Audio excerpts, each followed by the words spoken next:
Here we are, all unloading out of our cars.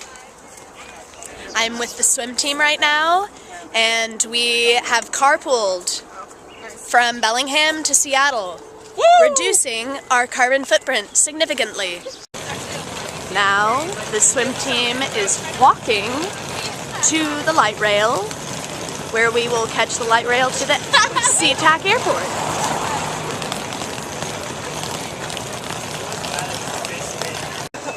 We are currently in the airport right now, and all of us had to empty our water bottles, completely wasting water just down the drain. But we all have reusable ones that we can now fill up at this water bottle filling station.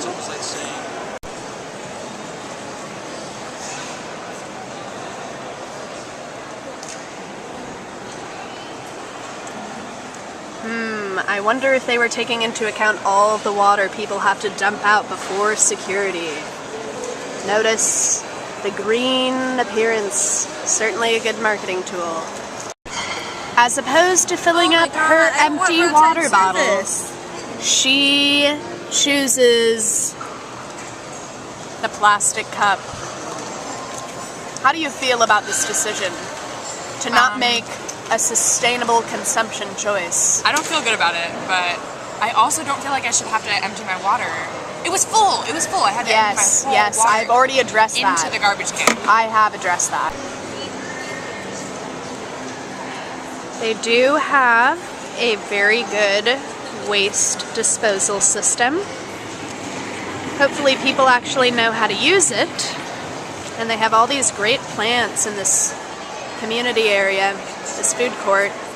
If only these were outside, helping mitigate the CO2 emissions from all these planes.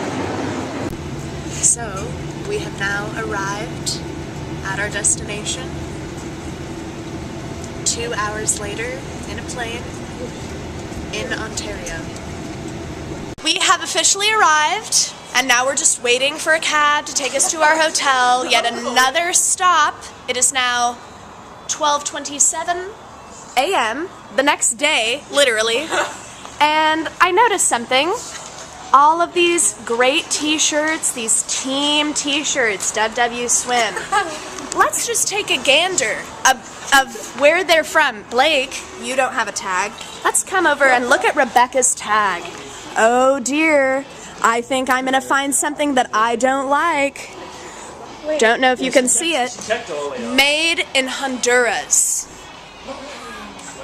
Here I am, throwing away my styrofoam and plastic cutlery at the hotel.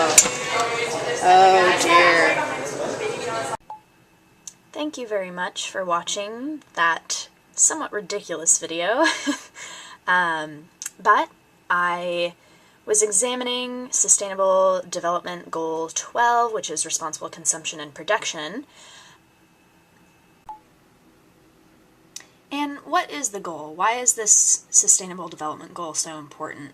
Well, the goal is really in place to ensure responsible and sustainable production and consumption patterns for future generations. And why is it so important? Well, this goal is incredibly important, especially for our future due to the increase of population. Something pretty startling on the website. If the global population reaches 9.6 billion by 2050, the equivalent of almost 3 planets will be required to sustain current lifestyles. So this problem will truly affect everyone on a global scale, and without changes to the current system, we have the potential to cause irreversible damage. What are some of the issues that this Sustainable Development Goal raises? Well, food waste is one of them. We waste an incredible amount of food. It emphasizes the importance of composting, recycling, and reusing and avoiding single-use items. Buying local and educating yourself on which businesses are sustainable and have sustainable practices is also a very good way to get involved.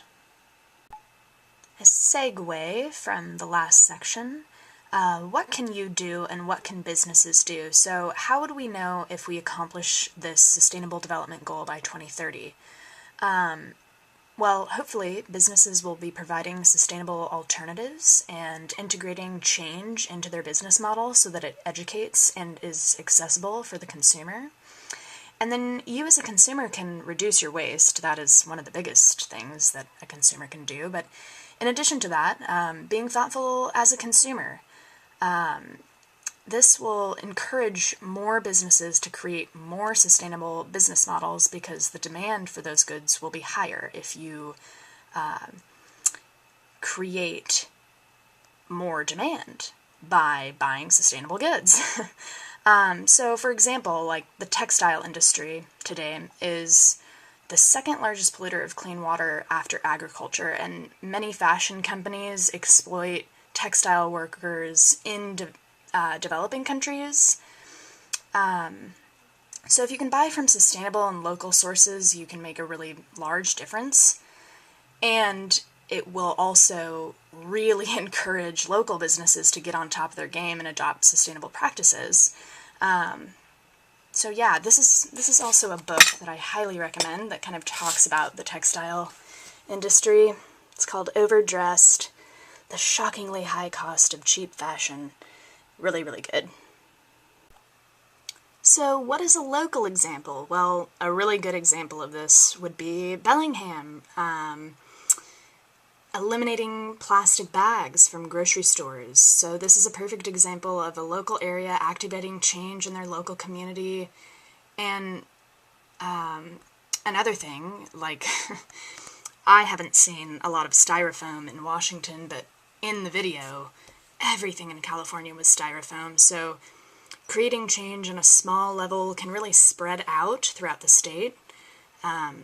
And the demand is here. A lot of people in Washington really care about sustainability and going green, so very interesting.